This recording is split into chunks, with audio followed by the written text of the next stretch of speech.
this place goodbye. It's like there's so much more. Maybe you've been in this place before. We remember a face like yours. You seem acquainted with those doors. That's crazy. Five Nuts at Freddy's. So, and also as a, yeah. Also I got, something that I mentioned earlier is that I keep a lot of work in progresses throughout the years and everything, so I can show you like how it sounded from the very beginning of the work. So this is like the first work in progress that I had for this song. Which, again, doesn't sound that different, but there was a key change, there was no intro, and there was not even lyrics for it yet. Because I work backwards. I do melody first and then lyrics. So you'll hear like just a vocal melody.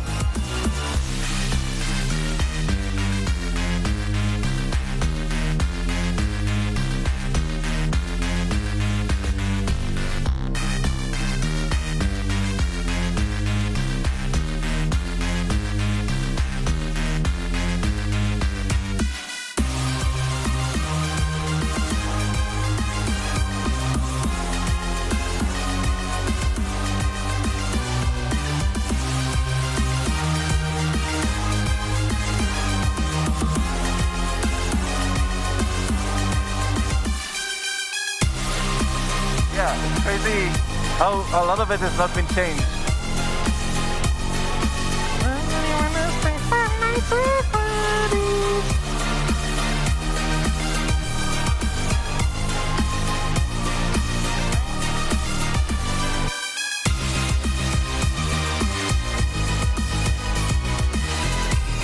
Yeah.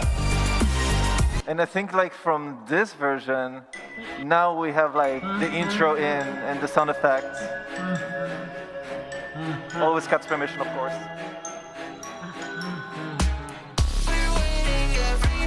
Now it's basically just the song, like it's just like basically the song is happening.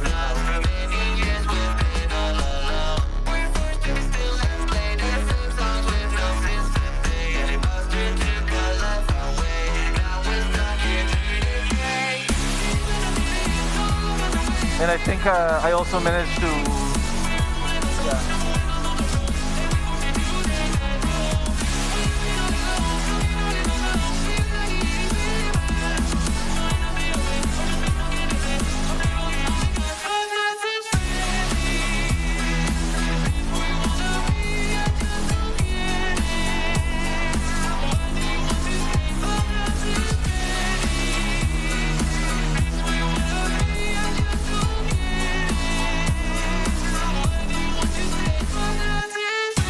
yeah. Yeah. So let's move on to other work in progresses I have. Yeah. I'm doing my best to also keep, so here's the thing, melody ideas for songs, for some reason for this one it was difficult to find, but outside of making music, I would record like on the voice memo app, just basically a melody idea for something.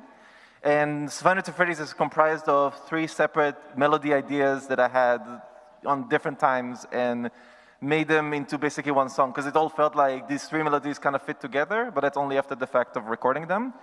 Like, da-na-na-na-na, that's one melody idea. Da-na-na-na-na, wait, that's, yeah, da-na-na-na-na, da-na-na-na-na, that's like a different one. Da-da-da-da-da, that's a different one from like a different time. And da-na-na-na-na-na, that's like a different idea from a different time. And my job was to basically find how it all works together. But this is an example of one that I actually did have stuff kept, so you'll hear how it sounded like. This is 2 different... The original voice notes for It's Been So Long. Yeah. Wow. 3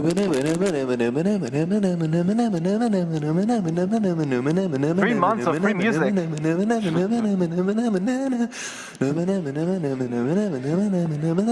Yeah, the Man Behind the Slaughter thing.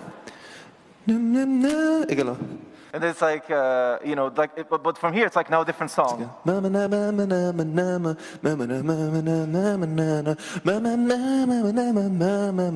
It's like in an alternative universe, that could have been the verse, for all we know. So weird. Also this one.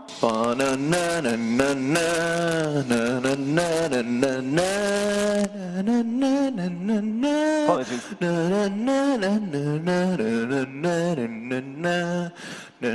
I was like a crazy person walking like through a hall and just singing like this and no one knows what it's for. this does happen routinely. We'll be out, like we'll be at a restaurant or something, and Yoav will be like, "Oh, hold on one second." Ba ba boo ba ba ba boo boo boo boo. It's I don't know. And then like 3 months later, it's a song. So it really helps me because inspiration sometimes can strike you in a place you wouldn't really expect, and it's like, well, you might as well just record it. Who cares if it's awkward? It's worth it for a really good song later. So here's some demos. So this is a really interesting example. Again, this was before Sam joined, but when I worked on the song, this is year 3 BS. 3 BS? 3 before Sam. Oh, 3 before Sam. Interesting. No, it's an abbreviation. So when I worked on that, basically there's different attempts in figuring out where do I want to produce this. So you'll hear different versions. I'll skim through them, so just to save on time, but.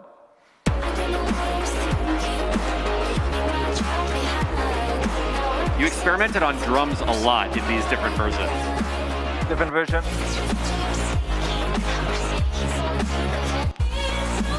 There's like a rock and roll version, which is super cool.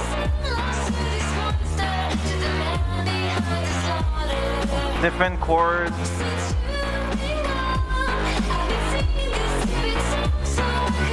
Also here.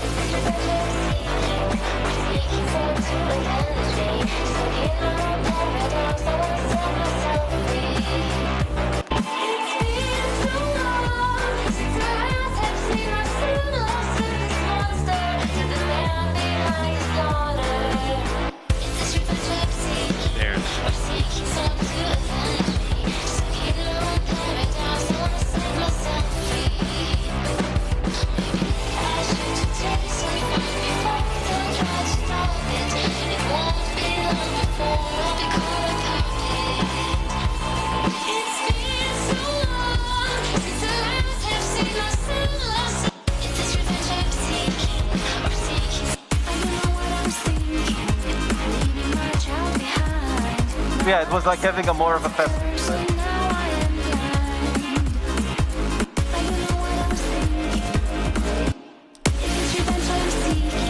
From here, it's basically now we're closer to how it sounds in the end.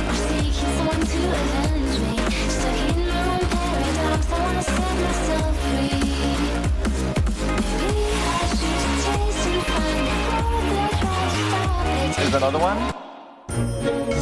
From here, now it's like, oh, now there's an intro, now we're establishing some ideas for how to convey the atmosphere.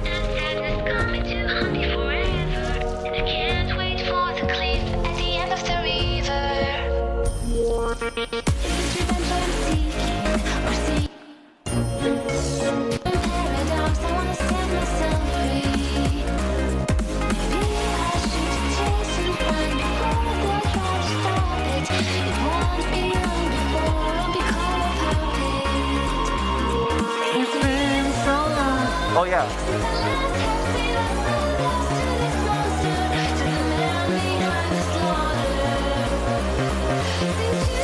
This is interesting because there's a reasoning behind this one.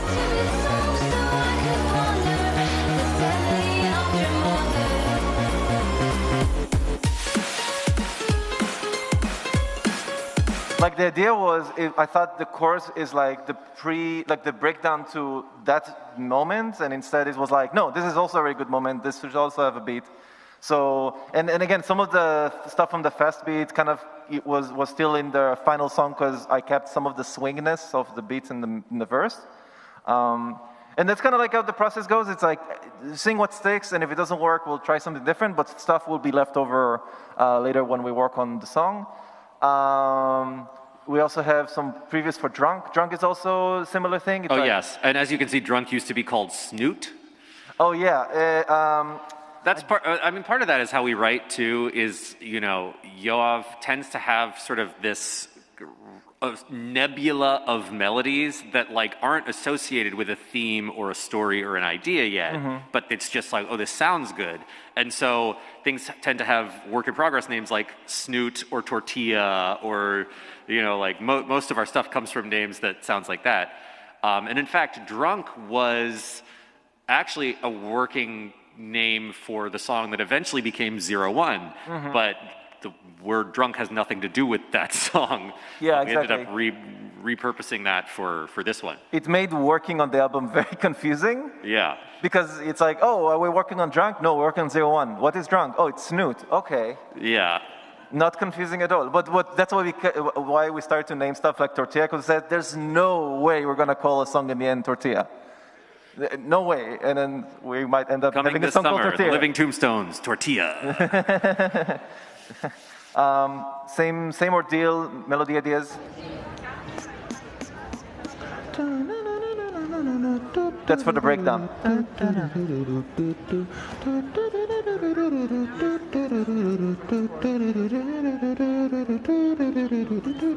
And then is the famous hook.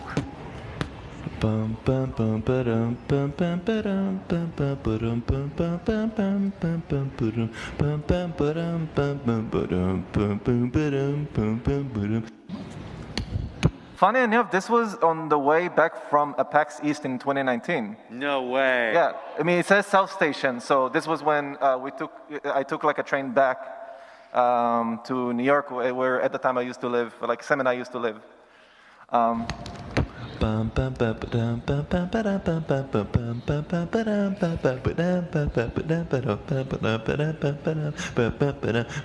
Just Yoav in a train, huddled over a phone. So, and then after I was like, oh my God, these are really cool ideas, I should do something, it started to...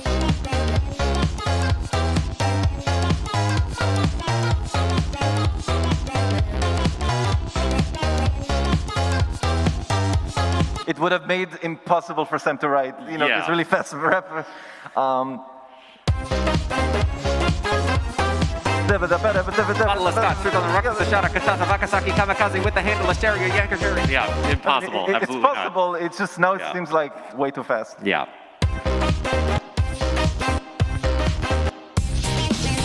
From here, I decided, let's slow it down. And that became something that I feel like fits so well by that point.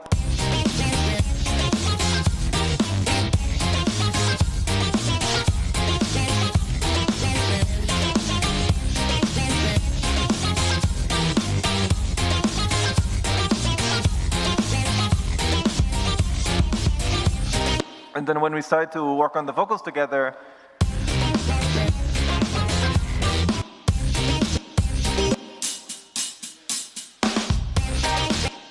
I think it's this one. Nope. There was one where Sam starts to... This one? Nope. We'll find it.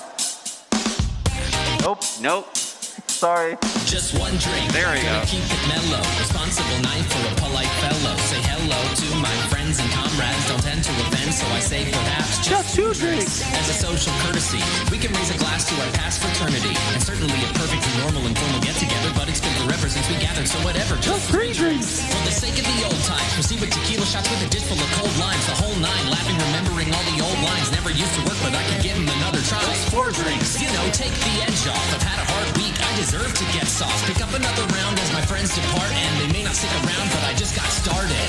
Feels so much better than usual. I feel indisputable.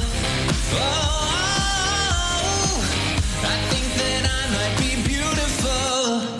Just five drinks. And then so on. So, last thing we'll show from the old stuff is Ordinary Life.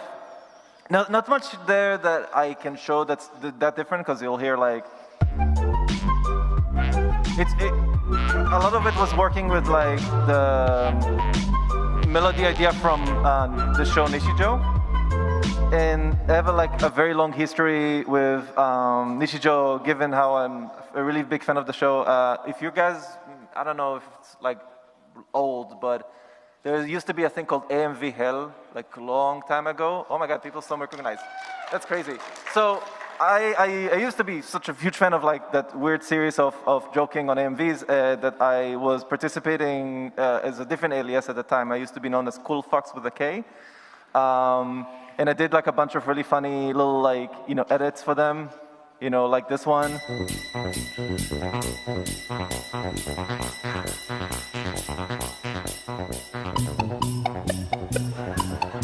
That's stuff I used to do. So it's like that one. The other one I think is funny. I think it's still funny today. So check this out. With your feet on the air and your head on the ground. And that's just my history with this show. It's something that I always really liked, and it's funny how this song later became the thing that we gotten platinum over, which is insane. Yeah, and that was actually the first song we co-wrote together, and from there on, it was just everything. Yeah. So the other thing, because I want to leave some time for Q&A, is we have 2 previews. Oh yeah, that's right. So there's 2. One is called Orphans, and I'm very happy about the song. It basically came from a long session. So Sam and I decided to take like a kind of like an excursion to Malibu. Yeah, the idea was, you know, like a retreat. Yeah, and we had done so much work, and we had said yes to so many different projects over the past year that, like, you know, the progress that we were planning on making on our next full-length album, it just, like, we kept pushing stuff back. So we were like, enough, we're going to set a full week, and we're going to just go to a cabin by the beach, and we were just going to write the entire rest of the record. And we did. And so we have some sort of very early work-in-progress versions of some of the songs that are going to be coming for our next album, which is called Rust. It has some of our favorite works yet. Here's one called Orphans. We're waiting for sundown. At night when we come out, are you scared? When their time runs out, we will be there, prepared for a showdown. And this is just what we recorded in this little beach house. Now. We're watching when you think you're alone. We live in the shadows of your throne. When you let your guard down, nothing to lose because we lost it all before, and now we will not be ignored. We are the orphans, nothing to lose but for the chains that hold us down. We feel the pain you try to drown, growing your fortunes. We are the orphans. Yeah. Yeah, Orphans. It's like it has a really cool like upward. We're following blind men. They took out his eyes for plain pretend. They lie and deny us. Sorry for being this guy. I'll have to stop here. I just want to leave some time for Q&A. Yes. I'll also preview the song "Be Alone," which is something that we're still working on. It's because so these are all really cool ideas. So again, preview. Still work in progress, not done. Yes, and a little bit about the Rust album, too. It's like, you know, 01 as an album conceptually, as our first album that surrounds like one of the Tombstone characters that we created, was very much about like introspection and like self-actualization and like your internal world. Whereas Rust is very much about your external world, and Rust is a character that like is very... sort of the central core of Rust is like rebellion against like systems and stuff.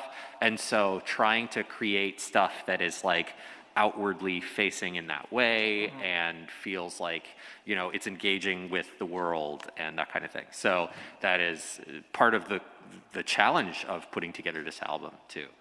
Let's do that. And then after this preview, we'll start Q&A. So, yeah. Death at the door. Another day of genocide killing the poor.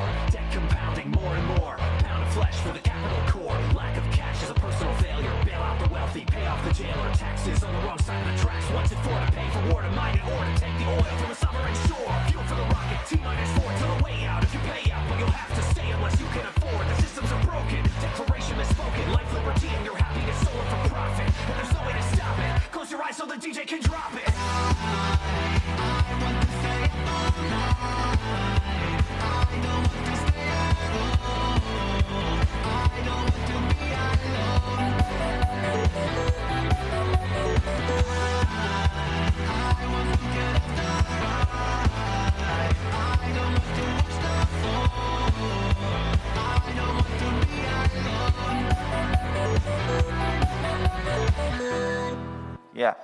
a little taste of that. Yes. Okay. You guys, I'm sure a lot of you have burning questions to ask us about anything that about the Living Tombstone, anything about Anything you've project seen we talked today. about. Yeah. I'm sure. And we've got a mic coming out, and then you guys can just kind of form a line, and we'll go person by person. Yeah. And anything about songs that you're like, oh, what is this song about, or this? There are no stupid questions. Yeah.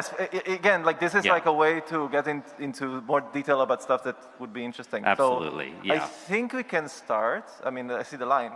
You can go ahead. All right, hi. Hi. Yeah, by the way, I was like front center stage of your show last night. Oh, yeah, I thank you so much. I kept giving you the volleyball and everything. Oh yeah, that's right. Ah, You guys were an volleyball. amazing audience, by the way. Yeah, no, it was a that was lot of awesome. fun. I didn't get home till late. So I've been following you guys for a pretty long time, but also Pop, and I was wondering, because when I heard you guys were partnering, I went insane, because I'm like, oh my god, they're my two favorite creators. Yay. So how did that union kind of happen? Like, how did you get That's to working on projects? that's pure Yoav. Oh, really? Yoav and Vivian are very old friends, and Yes. I think Oh, I saw I on think you. Twitter. Yes, Yeah. I think you introduced me to her at your housewarming party when we Yes. moved to the West Coast. I knew Sam would be perfect because Sam already started a lot of different really cool projects that were musical based. One of them was a really cool idea for a puppet. It's like very inspired by Muppets, very inspired by really cool character creation. I'm a Muppet fanatic. That is And I was true. like, oh my god, Sam would be perfect to collaborate with Viv because both. What's amazing about Sam is that not only is he really good at what he does, he's also one of the fastest musicians I've known. So, and Viv is one that was like, she always had. Again, animation takes a long time, and for it to take the longest it needs to be, the songs need to be done at the quickest short of the amount of time. Yes. And that's why Sam would be perfect for it, and I'm so happy that's happened. Because Yay. And I think that's also part of why it went from like, oh, I did a couple songs for her at the beginning of this first season of Hell of a Boss to like now it's like every other song on Hell of a Boss and the full Has Been soundtrack is really because it's like if there's a song that is needed in like 2 weeks, it will be done. Mm-hmm. And I think that is, there are a lot of really, really brilliant songwriters that I know that it's like, I have an illness, which is workaholism, and it's like, I work for fun, and so that's that's part of it.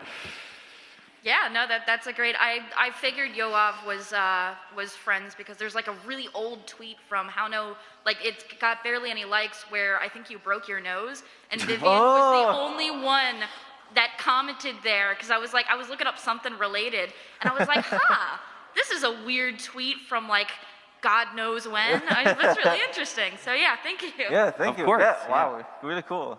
Thank you so much for the question. Hi, I hate to admit this, but not at the same time I don't, but at one point in my life, I had 1 year where I was a brony for a little bit, and you were. Cringe is dead. Cringe is dead. Shout out to all the bronies. Hi. Yes. And you guys held down the music community within the brony sphere, and I remember the first year of BronyCon, it was in Jersey. I live in Jersey, so Yeah. I'm sad that I missed it. But you guys performed there, too. Yoav only at that point. Oh yeah, Yeah. And I remember seeing that on YouTube, and I was like, "That's crazy that happened." Yeah, you were with Tear Strong and everything. Yeah. What the hell?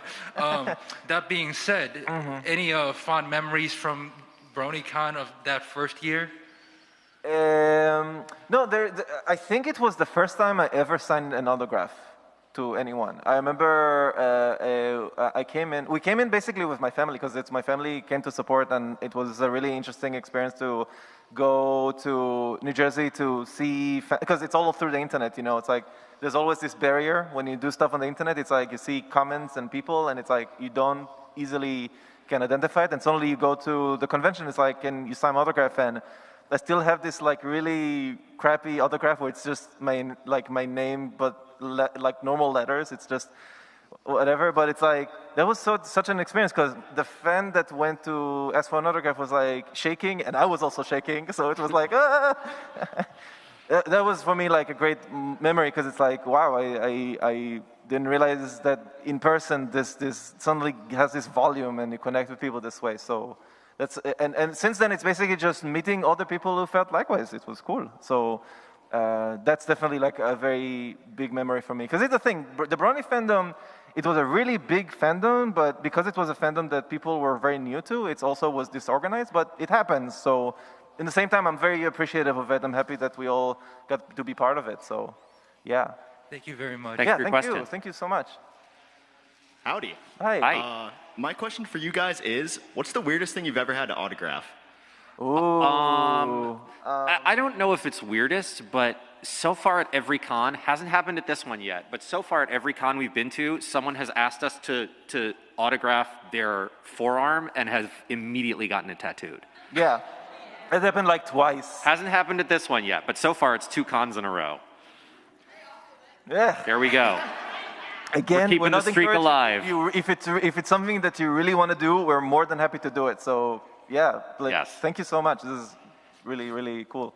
Well, that is pretty weird. Yeah. But if you guys are down to sign something right now, I think I might have a contender for the spot. Yeah. Uh-oh. What is that? It's a banana. Oh, it's a Banana. Ah! Yes. Can you come up to us after the panel and we will sign your banana, sir? You got Sure, it. sounds great. Thank you. Totally got it. Hi. Hi. It's great to meet some childhood heroes. I've been grooving to you guys since I was 11. Oh, thank you. My sister Wow. and I both, car jam sessions, whatever you have it. Yeah. And could sit here and gush about the melodies and chord progressions for hours. It's very unique. Like when you know it's you. Thank you know you. it's you guys. I guess my question would be, since we were getting to hear a lot about the creative process that you guys have, I think it's really fascinating. What would you say is like the favorite way that your creative process has evolved from songs like Good Old Days and Quartermaster to songs like, Drunk, Hit the Snooze, Sunburn, things like that?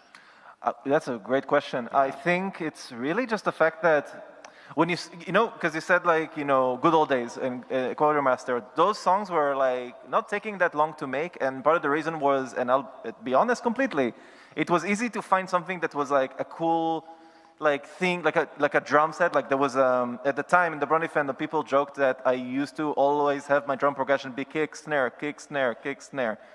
And I think that was a big learning point, was to realize that it's fun to do things quickly, but then you realize that if you do that, because you found like this repetitive thing over and over, your audience also tends to see that, and that was like a teaching moment to be like, I get that now it takes more time to finish a song, hence why, the stuff we're showing, it's just previews and it's not really finished, is because now we're like, if the audience knows what we're putting out and they receive it and they respect it, I would respect my audience back and take as long as it needs to be a great song and you guys can enjoy it. So I think that's the biggest thing, not to rely too much on things that worked in the past, because just because it gets you faster now, that doesn't mean that it's working again. You gotta always challenge yourself somehow. Yeah. For me, I am now also doing voice notes everywhere like a maniac. It's a good practice. Yes.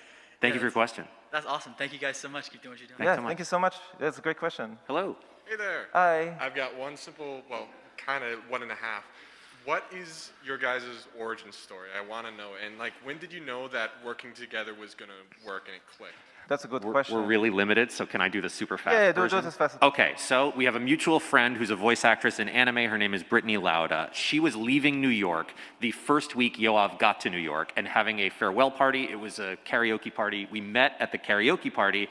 I was doing comedy music at the time. Yoav obviously was doing what he was doing, and we both decided we needed a music studio. We got the same music studio together so we could keep each other accountable, but then we started working on each other's projects and loved working together, and that was the end of the story. And also the fact that the music studio idea was Sam's idea. That's true. And again, that part of the reason that things happen in the way that they do is because it really helps to have someone who can activate on things like that, because I'm the opposite. I might take longer to think about what needs to happen and to be done. And so since the marriage of like the two ways to go about this just makes it so we get really good ideas, but we don't do it too fast or too slow. We just know how to do it. We complement each other very Yes. well. Yeah. Thank you. Thank you so much. Yeah. What's Hey poppin'? guys, thank you so much for doing this panel. So excited to hear about the exciting things you guys are doing, like the scoring work all of you are doing with that lovely animation. Sam, the EP coming out. Yes. My question is another creative process question, which is that, it's often spoken of in creative pursuits that limitation can breed creativity. Right. And I think a very interesting limitation that you guys run into often is writing something to go along with a character that already exists. And so I was wondering, something about that limitation of creating for a character that helps you, an interesting thing about your process in regards to picking the right sounds, textures, rhythms, lyrics, etc., to represent the characters that you guys are to represent with your music. As we answer this, I'm just going to note we're almost out of time, so any remaining questions we will answer right outside the panel. Okay? Yeah, so no worries. We'll answer the rest of it. But I think what's interesting and the paradox of characters and also people is that we're both very much the choices we make that make us who we are, which is obviously the limiting aspect, but also the unlimited aspect of how choices make us who we are, and also characters. I know it's a weird kind of answer, but that helps me musically to be like, if I see a character, just because he's only by clarinet doesn't mean that I can emote with the clarinet and know exactly where that goes. So that's my methodology. And also applies to the song to be weak. Yeah, and in fact, I think a great example of that is our song Alistair's Game, where, Alistair has previously been represented almost entirely by jazz and electro swing. Yeah. And we wanted to have components there that didn't make it feel completely alien, but also like we gave our own sort of interpretation as well of like looking at the character of Alistair and like what he represents and what he does, and a different way to kind of represent that in the chorus of the song. Correct. And so, part of it isn't just saying, well, what is this character? Part of it is saying, well, what could this character be that people haven't associated this character with? Right. Fascinating. Thank you very much. Thanks so much. We will have to answer these right after. I see it's going 5, 4, 3, 2, 1 on me. We will be right outside after. Thank you so much for coming to this thank you so much for coming to the panel. We will be signing at our table and selling merch at Bandland tomorrow until we leave. And so we'll talk to you outside of this, and then otherwise we'll see you tomorrow. Yeah. Thank you very much.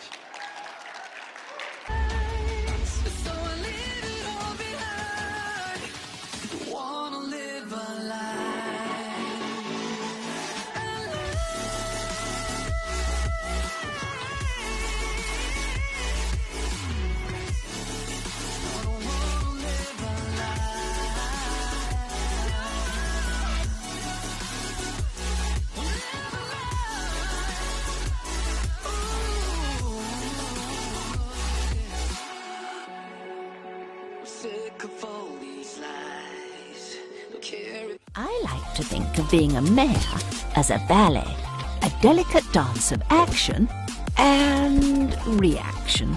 It's not easy to balance the needs of everyone in town. You need to make decisions about production, transport, construction and commerce. It takes careful planning to make everything run in sync, but this town will be humming when you're through with it. Welcome to Go-Go Town. You're going to do great. Dax, that body we just found. When I saw it, it felt like that was still me in there. Your DNA scan showed that you're a military clone pilot. No wonder you bettered my predecessor. What if I broadcast your profile? You may not like who will come looking for me. Hundreds of loose cannons like you roaming the region and causing problems. Something had to be done about it. There's something of great value in the DMZ.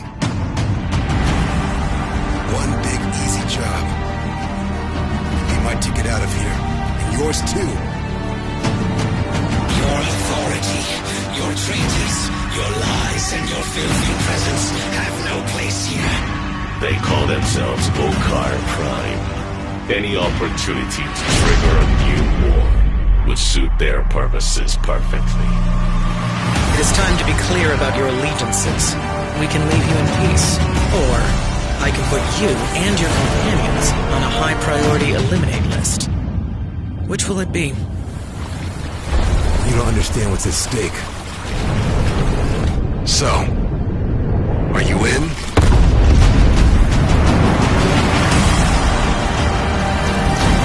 I'm still trying to figure you out, Adam. It's clear you're running from something. I can't help what I am. enough to start with. He's getting out of the DMZ. There's no going back now.